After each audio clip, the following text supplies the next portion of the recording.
Welcome, dear listener.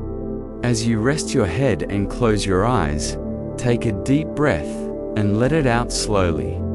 Tonight, we begin a gentle journey into the past, into the ancient, sun-baked land of Mesopotamia, more than 4,000 years ago. This isn't a tale of war or kings, but of the quiet, steady life of a humble farmer. His name is Azu, and through his story, we'll learn what it was like to live in the earliest cradle of civilization. The land Azu called home was nestled between two mighty rivers, the Tigris and the Euphrates.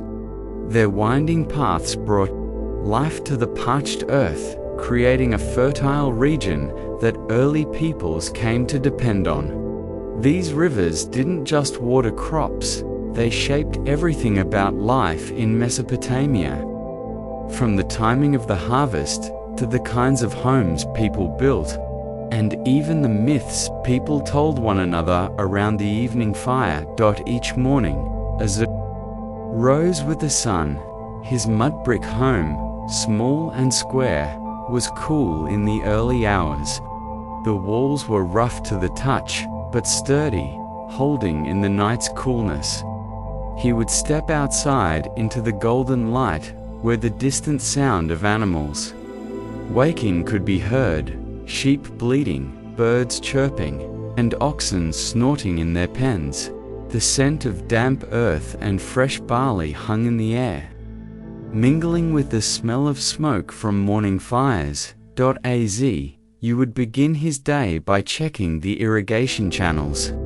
These ditches, narrow and winding, were dug with care and skill by the farmers of the village.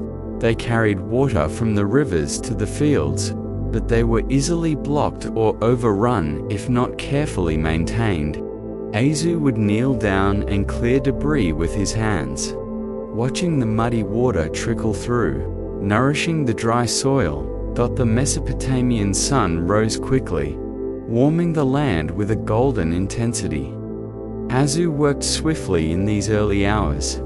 Using a simple wooden plow pulled by oxen, he would scratch the dry earth, turning it over and preparing it for seed. His hands were strong, hardened by years of this same motion. Each movement was methodical. He didn't rush. Farming wasn't a task to be hurried. The land responded to patience. He grew barley and wheat, the lifeblood of Mesopotamian agriculture.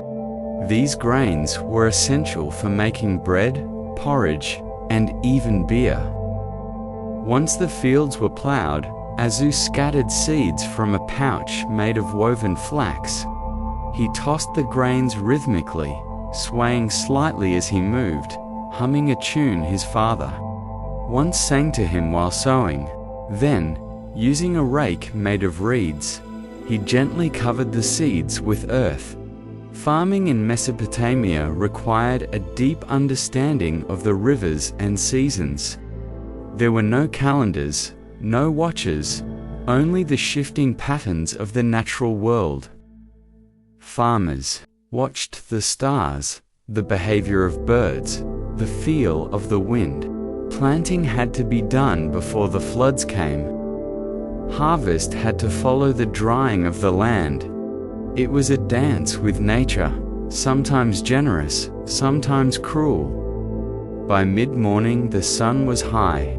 Azu would retreat to the shade of a tamarisk tree, its feathery branches swaying slightly in the warm breeze. He drank from a clay jug filled with cool water and wiped sweat from his brow with the edge of his tunic. Sometimes, another farmer would pass by, and they would share a quiet word, not much, just a nod or a few words about the weather. Talking wasn't always necessary. There was comfort in the silence of shared labor. Azu's village was not large, but it was busy. Children ran between homes, carrying small pots of water or feeding goats. Women ground grain or spun wool under shaded awnings. Older men sat together weaving baskets or repairing tools. Life moved at a rhythm set by the sun and the seasons. Plot of land, though modest, was precious. Some land in Mesopotamia belonged to temples or noble families. These estates were large and well managed, employing many workers. But Azu's land had been in his family for generations, passed from father to son. It was both inheritance and responsibility. In addition to barley and wheat, Azu also grew lentils, onions, and cucumbers. These small garden patches near the house were cared for by his wife Inanni, who tended them with patience and pride. She also dried dates and ground spices. Their home was filled with the smells of cumin, garlic, and roasting grain. Azu had 2 children, a son named Etu and a daughter, Lilu. Etu, though only 10, already helped in the fields, learning to tie bundles of reeds and guide the oxen. Lilu, a few years younger, loved to gather flowers and help her mother cook.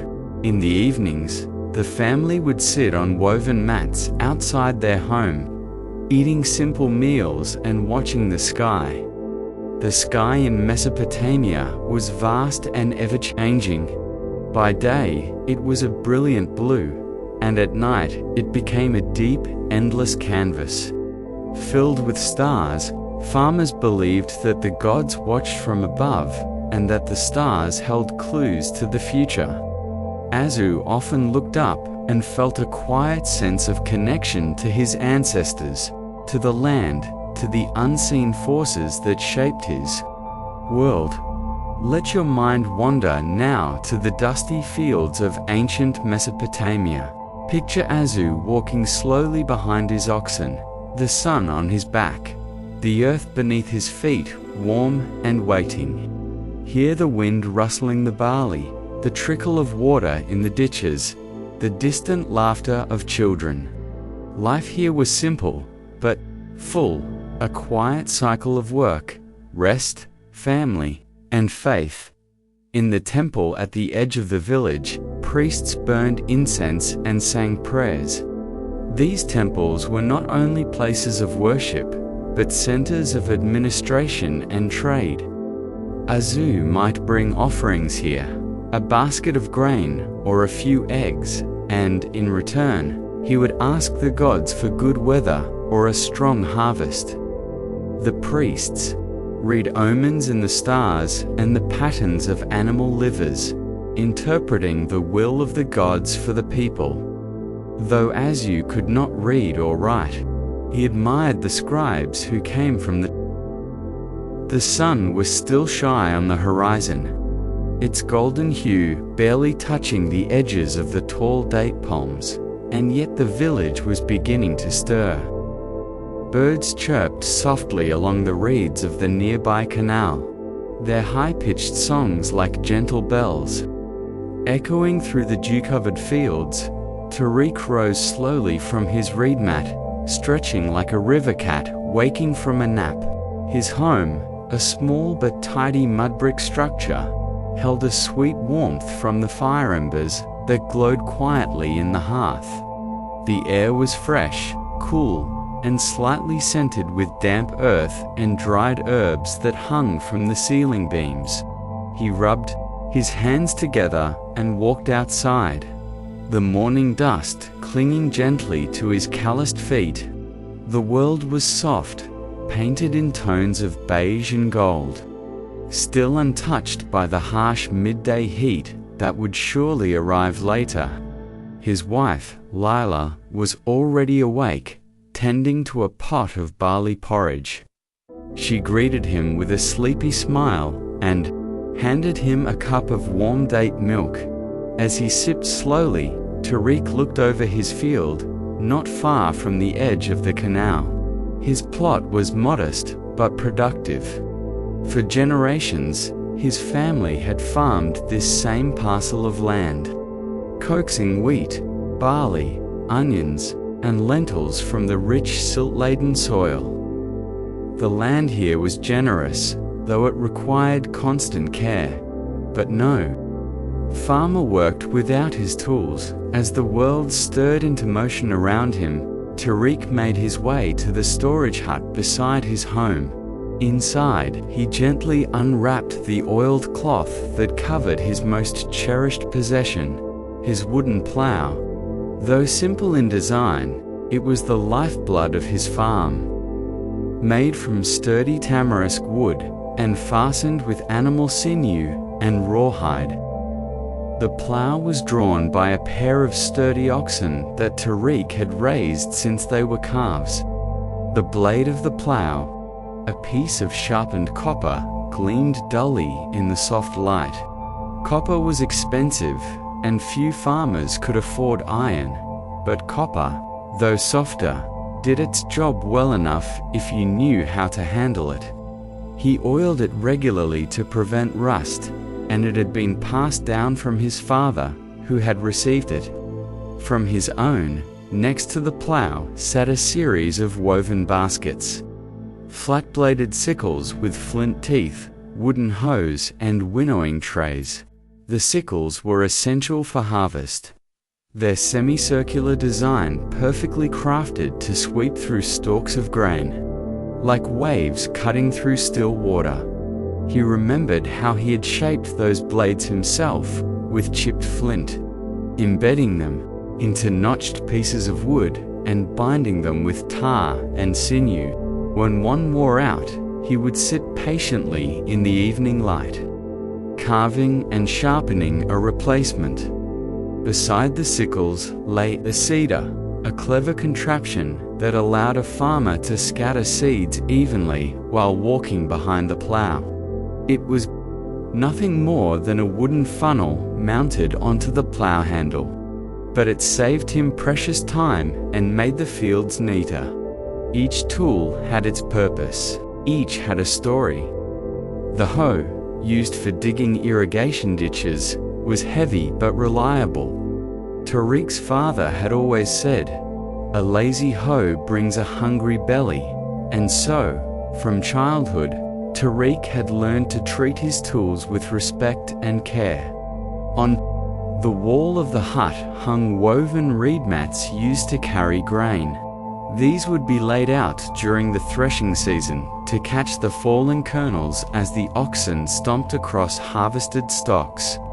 Above them, bundles of rope made from date palm fibers were coiled neatly like sleeping snakes. These would tether the oxen, support irrigation gates, or tie sacks shut. After inspecting his tools, Tariq stepped outside to prepare the oxen. He moved slowly, deliberately. There was no need to rush. The day was long, and the earth was patient. The oxen stood chewing cud near the edge of the house. He called them by name, Dumuzi and Enlil, and they looked up lazily, their large eyes blinking with mild recognition. Tariq approached them gently, stroking their thick necks before guiding them to the plow. He secured the yoke over their shoulders, tightening the rope just enough to hold but not to bite. As he worked, he spoke softly to them, not commands, but quiet rhythmic words, a habit passed down by farmers long gone. It was said that calm animals plowed straight furrows, and so calm words were a farmer's secret. With his tools in hand and animals at his side, Tariq was ready. The fields stretched before him, already softened by the floodwaters that had receded weeks earlier. In Mesopotamia, the rivers, the great Tigris and Euphrates gave life. But they also took it away if you didn't manage their moods, and so, the work of the farmer was tied not only to tools, but to time, the right time.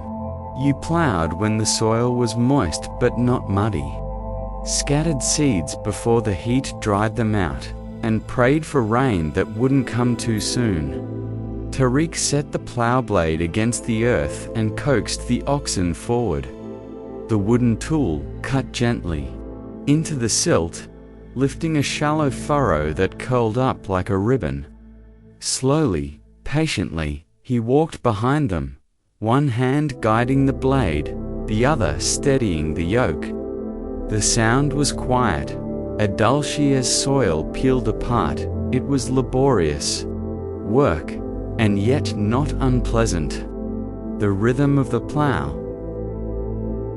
The air was thick with warmth as the first light of spring crept across the lowlands of Mesopotamia.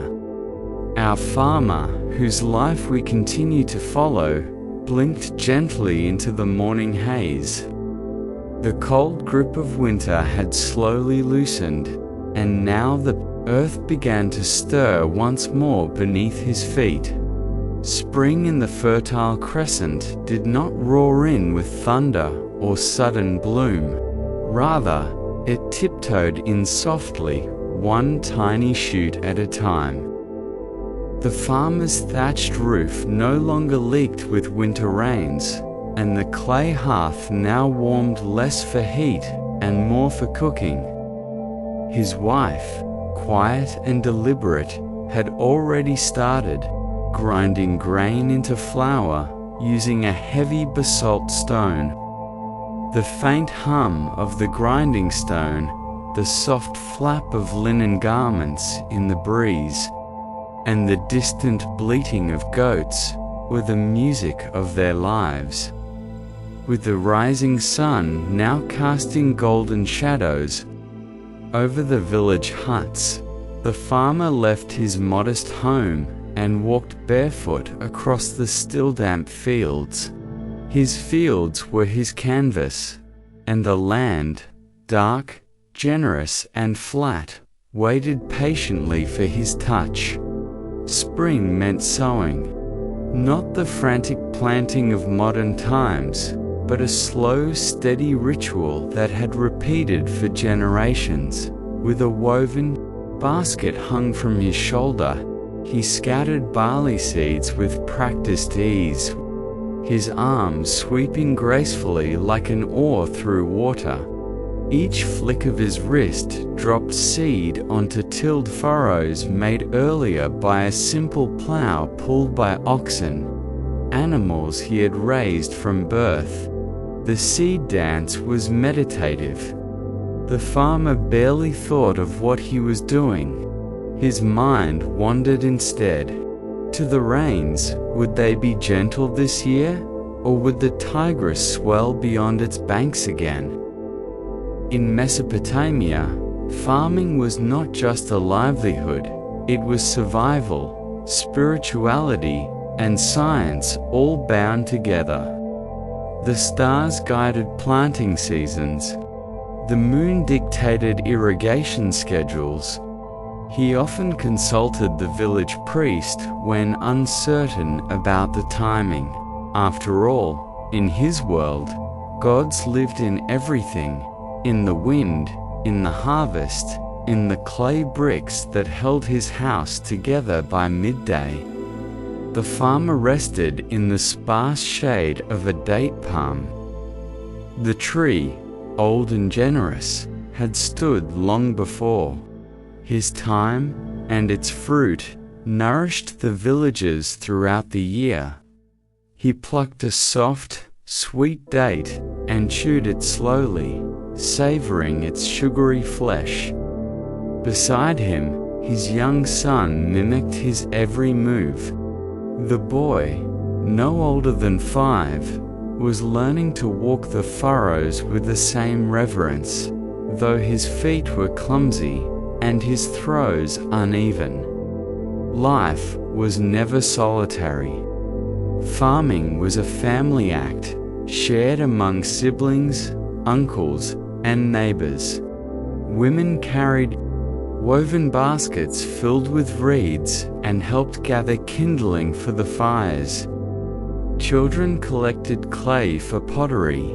Grandparents, seated under porch awnings, hummed old hymns to keep the rhythm of the day flowing. Spring bled slowly into summer. The days grew longer and hotter, and with each passing week, the crops grew tall and green, dancing in the wind like waves on a dark sea. The farmer's heart swelled with cautious hope. He would wake in the middle of the night, sometimes just to walk the fields, to feel the stalks between his fingers and whisper quiet thanks to Enlil, god of the wind and earth. But with growth came labor. Weeds threatened his crops. Birds came in, flocks pecking at the grain heads. To ward them off, he hung tiny bells made of bronze and cloth strips that fluttered in the wind. His son crafted small clay owls, painting them with natural dyes to mimic guardians of the fields. They placed these guardians with care, whispering wishes into their hollow forms. The irrigation channels carved during winter now ran briskly with water pulled from a nearby canal. The farmer managed the flow using palmwood sluices, raising or lowering them with a stick. It was delicate work. Too much water could drown the crops, too little would parch them. He learned from his father that even water had to be respected. One day, as the heat bore down in waves and the wind carried the scent of river mud, the farmer noticed his neighbor standing worriedly by his plot. The neighbor's channel had cracked, losing water and leaving his barley weak. Without fuss, the farmer gathered mud bricks, straw, and rope, and together they patched it before the sun dipped below the western hills. Such cooperation was normal. In the vast floodplain, no man could survive alone. Fields were shared, oxen were borrowed, and labor exchanged with smiles and nods. In the evenings, after the final tending of the plants, the village gathered near the temple courtyard. The priest might read an old poem etched onto a clay tablet, or a musician would play a lyre made from wood and stretched gut. The children would dance, and the women would cook thick stews of lentils and onions over open fires. The farmer sat with his feet stretched out, hands stained from work, and heart eased by laughter and food. This was wealth in ancient Mesopotamia. Harvest time arrived in late summer. It was the season of great effort and quiet joy. The fields, golden and heavy with grain, swayed like they held secrets. With bronze sickles, the farmer and his family gently cut the stalks, tying them in bundles with palm fronds. The air was thick with dust and chaff, and as the seasons unfolded like pages in a clay-bound tablet, life on the Mesopotamian plain moved in quiet rhythm, marked not by the ticking of clocks, but by the patient rise and fall of the Tigris and Euphrates rivers. For Amru, our thoughtful farmer, the year was divided not into 4 crisp quarters, but into seasons of water, growth, and rest, each one bringing its own quiet tempo to the dance of village life. It was early spring, and the air smelled faintly of wet earth and distant blossoms. The barley fields, once brown and bare, now shimmered green beneath the soft light of morning. Shoots had emerged like shy whispers from the ground, and Amaru walked slowly between the furrows, his sandals brushing against dew-soaked leaves.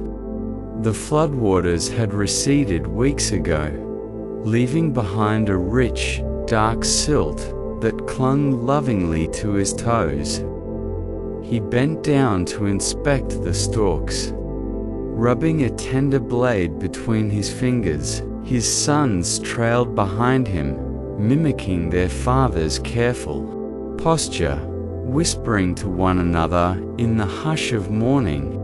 These were the quiet days, the days of tending, of watching, of listening to the land. The spring breeze carried the voices of distant workers, laughter, a low song, the rhythmic thump of a hoe meeting earth.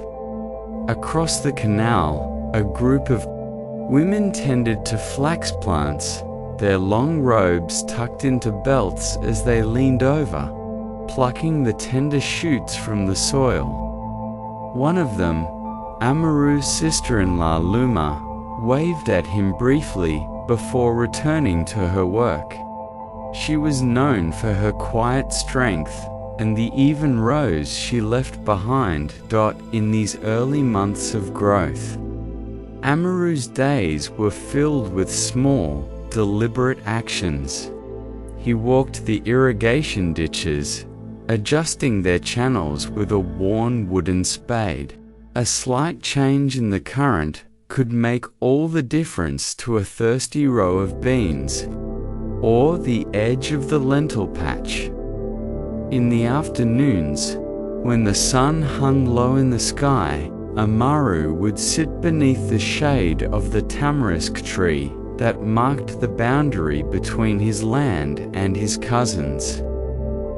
There he'd sip cool water from a goatskin pouch, eyes half closed as he watched birds flit between reeds. Sometimes he'd speak softly to the spirits of the fields, offering gratitude in hushed tones, not because he feared them, but because it felt right to thank the unseen forces that guided the rains and nourished the soil with each passing day.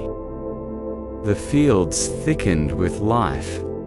The barley stalks grew tall and straight, crowned with feathery seed heads that swayed like dancers in the wind. The date palms grew heavier with fruit, their long dusty fronds drooping under the weight. Even the fig trees, still sleepy from winter, showed signs of waking. By the time summer crept in, the fields buzzed with quiet energy. The harvest approached, not suddenly, not dramatically, but like a slow, deliberate breath. Amaru's family moved through the fields with baskets and curved knives, their motions steady and sure. The barley was cut with care, bundled tightly, and carried to the threshing floor, a wide packed area of dirt near the village center.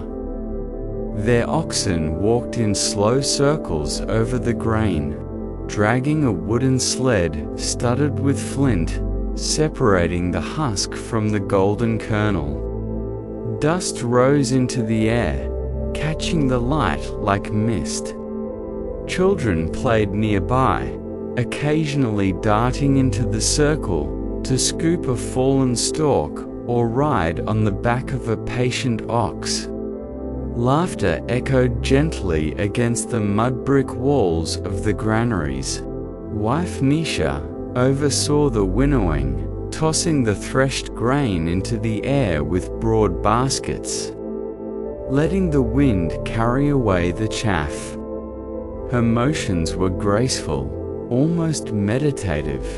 The chaff drifted like feathers, and the grain fell like quiet rain into waiting piles.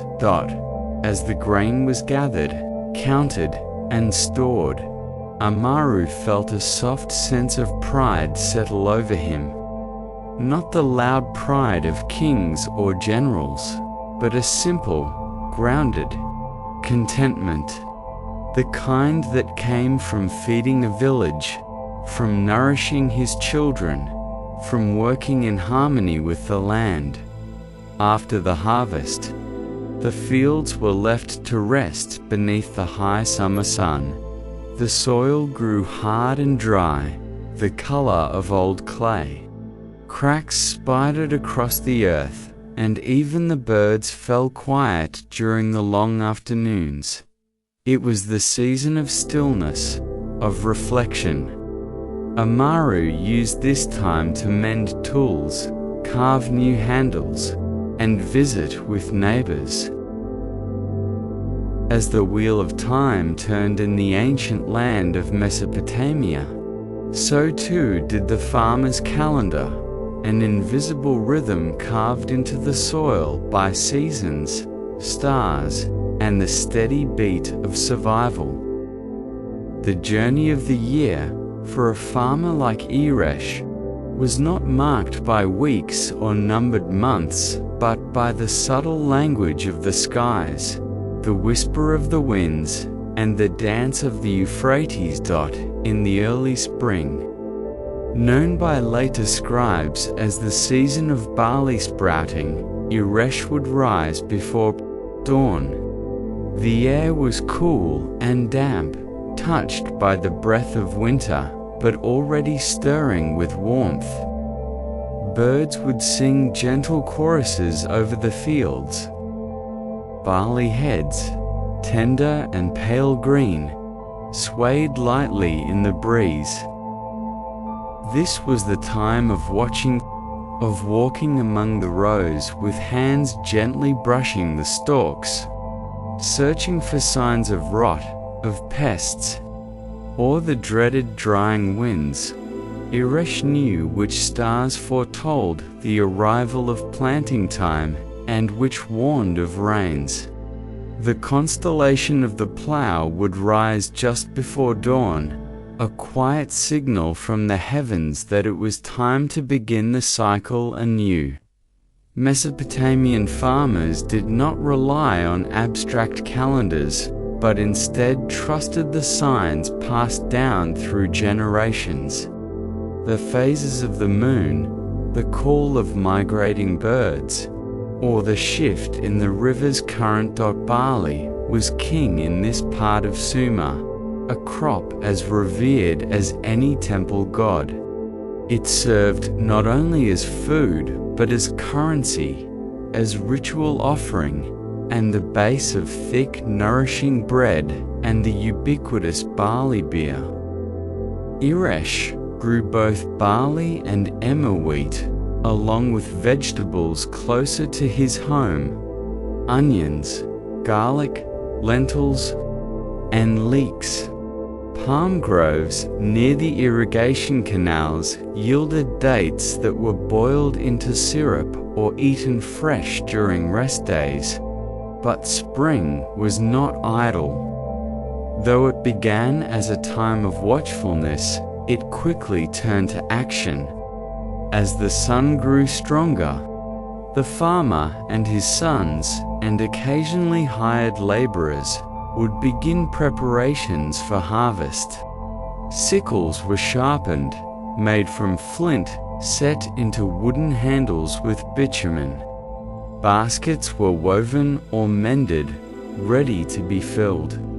Sledges used for threshing were repaired with sharp stones embedded on the bottom. Harvest began in the late spring, when the barley turned golden and dry. Under the rising heat, whole families moved into the fields. Men cut, women bundled, children gathered.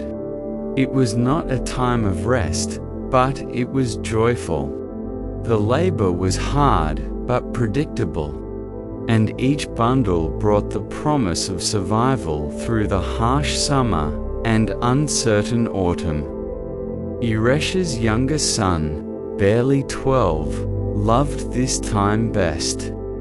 He would run through the rows, barefoot, trailing after the harvesters, tossing pebbles into the irrigation channels. Sometimes, when a breeze lifted the scent of ripe grain into the air, he would stop and close his eyes, as if trying to store the smell in his memory. Once the stalks were brought in, the family moved to the threshing floor, a flat area near the village, hardened by years of use. Here, animals, oxen, donkeys, or even human feet would tread upon the stalks, loosening the precious grain from the chaff. Then came winnowing, the task Eresh found most poetic. Standing on a small mound, he tossed the mixture into the air with a wooden fork. The wind, soft and steady, would carry away the chaff, while the grain fell in a gentle arc to the earth. This rhythm, this dance with nature, was repeated year after year.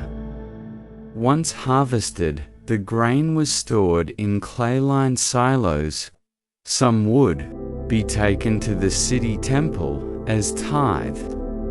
Some was traded in the market for tools, fish, or cloth, but the majority was set aside, carefully measured, guarded against rodents, and blessed with small offerings to the household gods. Then came summer, the season of fire. Mesopotamian summers were brutal. The land cracked, the river shrank, shade became a commodity more precious than gold. Farmers like Eresh did their best to avoid the midday heat, waking early and sleeping in the afternoons. Most agricultural work paused during these months. Instead, they focused on maintenance, repairing canal walls, crafting tools, making offerings to ensure the gods would bless the coming season. In the evenings, families would gather under woven mats strung between wooden poles, talking softly over bowls of lentil stew and cool beer. Children would lie on the flat rooftops, watching stars appear one by one. Occasionally, Eresh would recount tales of Enkidu and Gilgamesh, or whisper stories of the first man who learned to tame barley. Autumn brought the return of hope. With it came the plough. The plough was sacred. Its arrival in the field was often marked with a small offering, perhaps a few grains tossed into a furrow, or a prayer muttered under the breath. It was a time of preparation, of sowing. Men guided the wooden ploughs pulled by oxen, while others followed behind, dropping seeds into the fresh earth.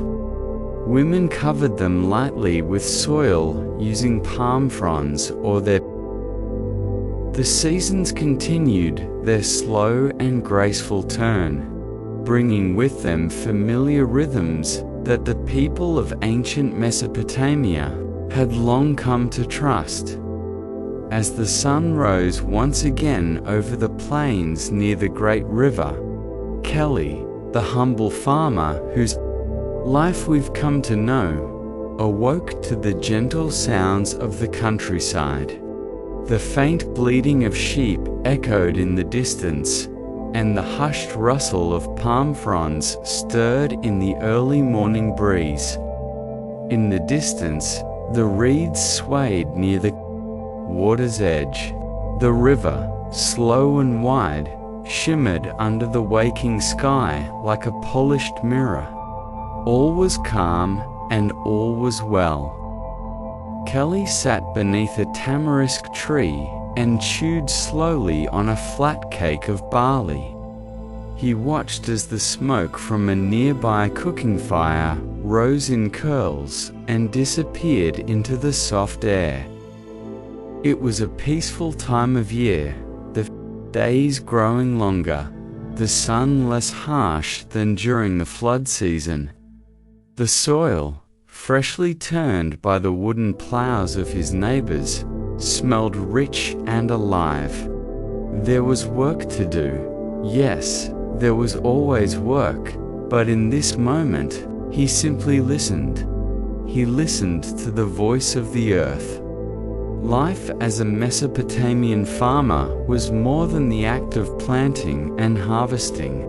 It was a practice of aligning oneself to forces larger than any man could name.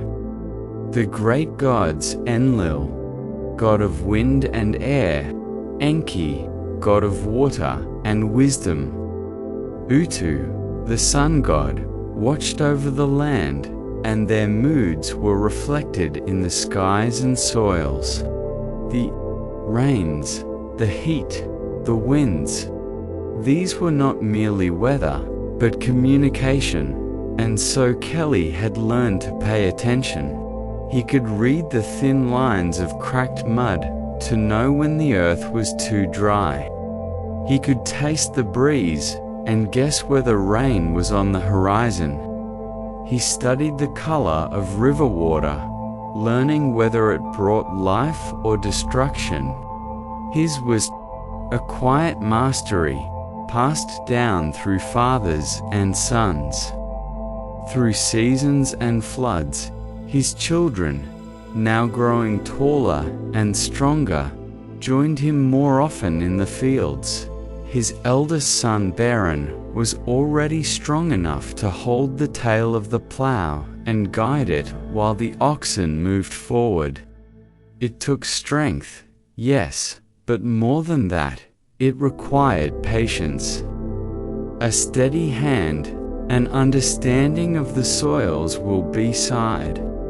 Baron, his sister Mera, carried a jar of water and stopped now and then to collect wild herbs growing near the ditch. She was quiet and observant, like her mother. She listened when others talked and watched the birds overhead, noting their migrations, their silence, their calls. This was how knowledge was passed on, not in loud declarations or written texts, but in gestures, in repeated days, in the long and slow learning of a life lived close to the land. The rituals that marked time in their village had become more comforting with each passing year, each festival, each offering at the temple, each visit from the scribe with his reed pen and his tally of grain. It all added texture to the months.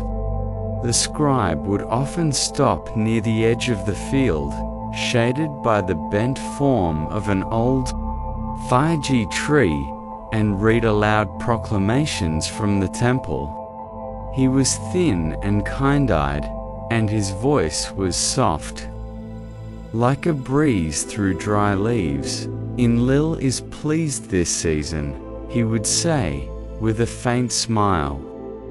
The stores are full, and the barley has grown tall. You have done well. Kelly never sought praise, but when it came, even in the modest words of a temple scribe, it warmed him in ways he could not express. It was not pride, exactly. It was the feeling of having fulfilled one's part in a great and eternal dance. Sometimes, at night, he would walk the boundaries of his field in silence. The moon overhead would cast a gentle silver light upon the ground. The furrows and ridges would glow faintly. In the stillness, he could hear the frogs croaking in the irrigation channels, and the quiet rustle of wind through the grain. It was in these quiet hours, when the world seemed paused, that he felt most deeply connected to everything. He thought of his ancestors, those who had farmed the same earth before him, and those whose names had long since been forgotten. He thought of the people who had shaped the riverbanks, who had built the first canals and laid the first bricks of the city wall. And he thought of those who would come after his grandchildren, and theirs again, walking this same land, under this same moon. The gods would watch over them, just as they had always watched over him. On special evenings, the family would gather near the hearth after supper. His wife Illa would tell stories, gentle tales passed down from her own mother, myths of the gods, of the time before time, when men and women had spoken with the animals, and the stars had walked upon the earth. The children would lean close, their eyes wide, their hearts safe in the circle of warmth and flickering fire. As Illa spoke, Kelly would gaze into the flames and let his thoughts wander. Sometimes he thought of the markets, the temple fairs, the days of barter and laughter. Sometimes he thought of storms, of seasons long gone, of the changing patterns of the world. But most often, he simply thought of the present, of the slow unfolding of each day, and of the gift of another morning to come. When the floodwaters returned each year, bringing with them silt and renewal, he no longer felt anxiety. He had learned the timing of the river, the behavior of the water. He knew where the high spots were, and where the fish would nest. With woven baskets and small nets, he and his sons would gather fish, their silver scales glinting in the sun. The harvest was always the busiest time, of course. The air filled with the sweet, nutty scent of ripening grain. The threshing floors came alive with laughter, song, and the soft rhythm of tools. Women gathered at the edges of the fields, preparing meals and cooling jugs of beer in shallow pits. The children ran barefoot, their feet dusty and quick. In those days, the village became a celebration of survival, of cooperation, of trust.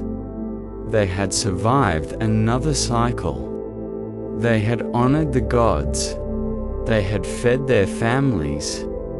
There was a deep and ancient satisfaction in that. And when all was done, when the tools were cleaned, the grain was stored, the animals bedded down, Kelly would sit once again beneath the tamarisk tree and simply breathe. His eyes would wander to the horizon, where the sky and earth met in soft, glowing colors. The heat of the day would melt away, replaced by cool air and the scent of wildflowers. He did not long for another life. He did not envy the priests in their fine robes, or the merchants who traveled far. He did not desire the scribes' books, or the city's noise. His life, with all its routines and repetitions, was enough, more than enough. It was rich in ways that words could not capture, rich in silence, rich in rhythm, rich in love. And so, as we let this story come to a quiet close, let your thoughts settle like soft earth after rain. Let the image of those ancient fields drift gently in your mind, the sun-drenched rows of barley, the winding canals, the simple home of Kelly and his family. Let the sound of a distant flute or the cooing of a dove lull you toward rest. You are far from the noise of today, far from the bustle and speed of the modern world. Here, in the quiet of ancient Mesopotamia, all is calm, all is slow, all is well. The season of barley harvest had passed, and with it came the long golden days of early summer. The sun hung high above the wide plains of Mesopotamia, and the cool shadows cast by the walls of clay-brick homes were precious retreats. Our old farmer, Naram, now wore a lighter tunic, woven from linen rather than wool. It was cooler against the skin, soft and worn from many washings in the river. His hands, dark and lined, bore the marks of a man who had lived more than 5 decades under the skies of Sumer. The calluses on his palms were his medals of a life spent tilling the land, shaping irrigation ditches, leading oxen, and hauling bundles of stalks. The veins in his hands resembled the very canals he tended, channels through which his life flowed quietly. The mornings began earlier now. With the sun rising sooner, Naram would wake just before the first pink light appeared in the eastern sky. His wife Tuli would already be up, stoking the hearth and preparing a light meal of bread, dates, and goat cheese. Sometimes she'd simmer lentils with garlic and wild herbs gathered from the outskirts of the fields. Naram ate slowly in silence, watching his wife's movements, measured and thoughtful after so many years of shared rhythm. Afterward, he would step outside, feeling the warmth building on his skin even before the sun crested the horizon. The village stirred, gently, dogs barking in the distance, children's soft laughter echoing between walls, the low moaning of oxen being led to pasture. This time of year was not as physically demanding as planting or harvest, but it was no less important. It was the time of maintenance, the quiet tending of fields, the repair of tools, the observation of the canals. Without the immediate pressure of deadlines, Naram allowed himself longer walks along the irrigation channels, inspecting the banks for any cracks or leaks. He would bend, run his hand along the earthen wall, feeling for softness, watching for trickles. If he found any, he'd mark the spot with a reed, planning to return later with clay to mend it. One day, while walking along the western branch of the canal, Naram spotted something curious: a pair of cranes, tall and elegant, stepping carefully through the shallows. He crouched in the reeds and watched them, their white feathers reflecting sunlight like polished ivory. Moments like these were reminders that life on the land was not just toilet, was harmony, a quiet companionship with the natural world. He thought of the stories his father used to tell him, under the stars, when he was just a boy. Tales of the gods Enlil, who sent the winds, Enki, who ruled the sweet waters, and Ninhursag, mother of all growing things. These deities were not distant ideas but companions in his work. When a sudden breeze rustled the palms, he would whisper a thank you to Enlil. When a canal ran smoothly, he nodded to Enki, and when the barley grew tall and proud, he left a small offering of bread and beer beneath the village's sacred fig tree. The younger farmers, he noticed, were more forgetful of such gestures. They plowed with strong arms and loud voices, but didn't pause to watch the clouds or listen to the wind. Naram didn't fault them. Youth is a river that rushes, age is a lake that reflects. His grandson, little Ibisin, was growing fast. The boy, only 7, already asked 100 questions a day. Why do we burn the straw after harvest? Why does the moon change shape? Why do the stars follow the same path across the sky? Naram would answer with the patience of someone who had once been just as curious and just as small.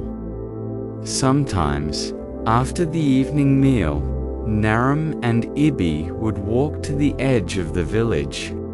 They would sit on the ground, and Naram would trace constellations in the air with his finger, the bull, the plough, the great river.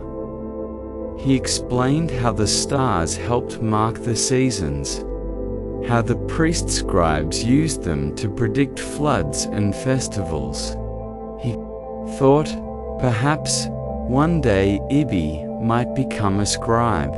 It was a good life, cleaner than farming, with respect and learning. But part of Naram hoped the boy would stay with the land. There was a kind of wisdom in planting something and watching it grow, in bending over a field and hearing the hush of wind through the stalks. The afternoons were hot, and many villagers retreated indoors. The thick mud walls held the coolness well. Naram would often lie down during this time, letting his body rest. Tuli would fan him gently, while she hummed old songs, melodies passed from mother to daughter, soft as falling ash. Sometimes they spoke of their youth, of when they first met, at the spring festival, under the flowering date palms. She had worn a sash of blue, he remembered. She laughed at how shy he had been. He had offered her a fig, and she had accepted it with a smile. That haunted him for weeks afterward. Their lives had not been without hardship. There were years when the flood came too early, or not at all. Years when pests devoured half the crop, but always they endured. Together now, in the gentler days of later life, they found joy in smaller things. The scent of baking bread, the feel of sun-warmed bricks beneath their feet, the laughter of grandchildren, the memory of songs.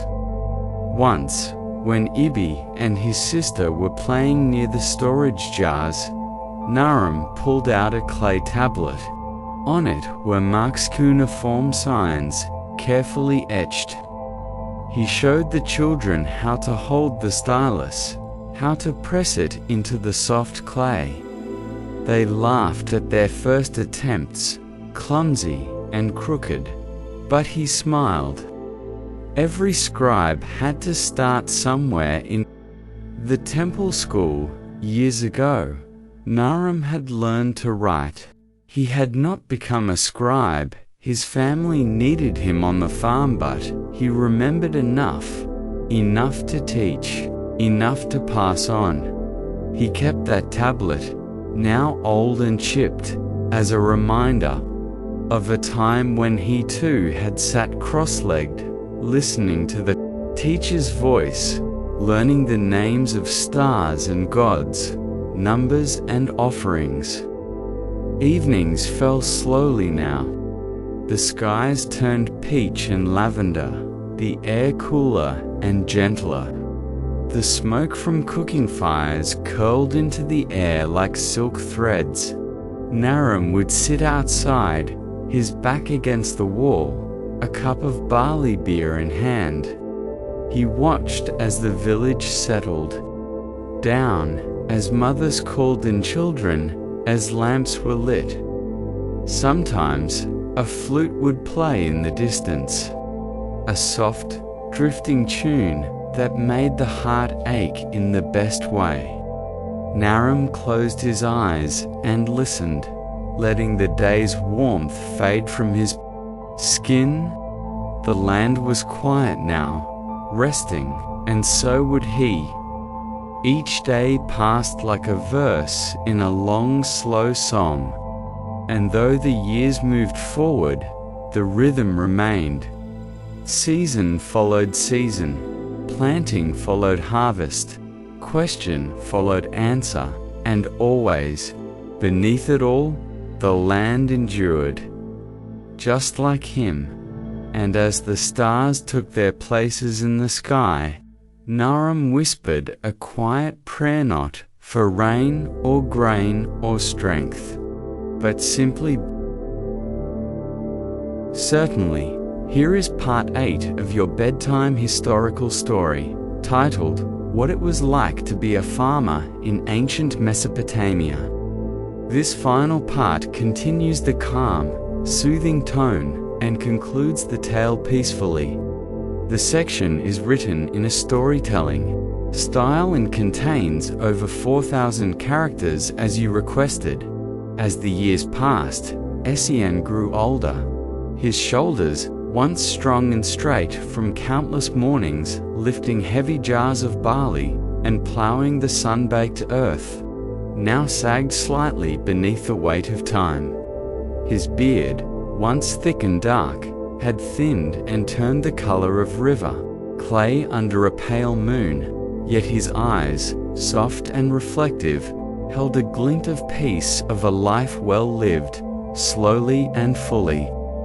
Beneath the Mesopotamian sky, the land he tended had changed up 2 seasons, had swept over it again and again, like the careful strokes of a scribe's reed pen. Some years, the Tigris had blessed them with just the right floods, gentle, rich, with silt, nurturing. Other years, the waters came too much, or not at all, but always, the soil remembered. Always, the earth found a way to bear grain, to grow onions and lentils and flax. It was not magic, it was memory. Earth remembered every footstep, every blade pushed through its crust. Essien no longer worked the field as he once had. His sons Amar and Simti had grown tall. With sun-browned arms and quiet discipline, they had learned to read the stars and the river's moods, to time the planting with a precision that felt inherited rather than taught. The plough handles now fit their hands. Essien watched from the shade of the storeroom or the fig tree in the yard, sipping watered beer and telling stories to the grandchildren who crawled into his lap with dusty toes and wide eyes. He told them about the oxen, how stubborn Tuppy once refused to pull until he sang the old lullaby their grandmother used to hum. Or the time a raven landed right on the plough beam and refused to fly away until they gave it a crust of bread. He told them about the first time he walked the long road to Nipper, carrying a tablet of grain receipts and worrying over every crack in the clay. He spoke of the priest who taught him the Sumerian glyphs, how his fingers trembled when he carved his first complete sentence, knowing he was now a keeper of words. Life had slowed, but had not stopped. The rhythm of the farm remained. Mornings still brought the soft shuffle of sandals on earth, the whistle of birds among the date palms, the creak of wooden wheels as carts rolled toward the fields. The ovens still glowed by midday, baking the flatbreads Essien loved with fresh garlic. The evenings still fell gently, painting the courtyard in amber and letting the wind sweep between the reeds along the irrigation canal. On some nights, Essien liked to walk just beyond the village, to where the land dipped slightly and the barley fields shimmered in moonlight. He would stand there quietly, hands folded behind his back, listening to the night sounds, the distant bleat of sheep, the soft splash of frogs near the canal, the wind brushing through grain like fingertips on a harp. In these moments, he felt time as a circle, not a line. He saw himself not as an old man at the end of something, but as part of a flow that began long before and would continue long after. His children were farmers now, and their children would be too. The earth was never really owned, only borrowed. And the work, this gentle coaxing of life from clay, was a gift that passed from palm to palm, like a warm loaf broken at supper. One evening, as a harvest festival approached, the entire family gathered in the courtyard.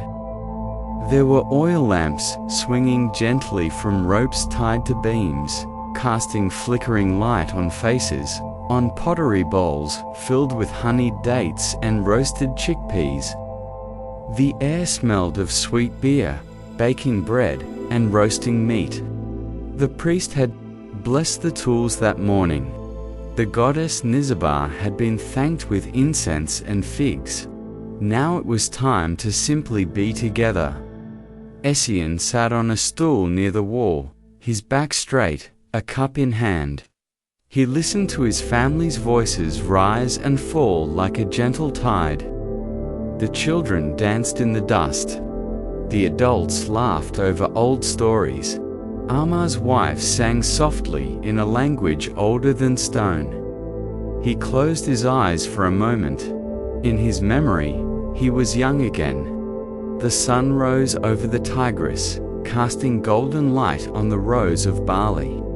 The oxen were strong, their breath misting in the morning chill. The canal shimmered with promise. He walked barefoot on the warm soil, seeds in one hand, hope in the other. And even now, decades later, with stars overhead and wrinkles lining his hands, he felt the same sensation, a quiet joy, a belonging, not just to family or village, but to the soil itself. In Mesopotamia, life was not about conquering time, it was about tending it. And as Essien sat there beneath the quiet stars, with the laughter of his grandchildren echoing like wind chimes, he knew that he had lived a life full of simple blessings. The earth had been generous. The river had taught him patience. The sun had kissed his brow again and again until he became part of the land. And in the gentle quiet of that warm evening, it was enough. Let me know when you're ready for the final wrap-up, or if you want to continue the story in another form.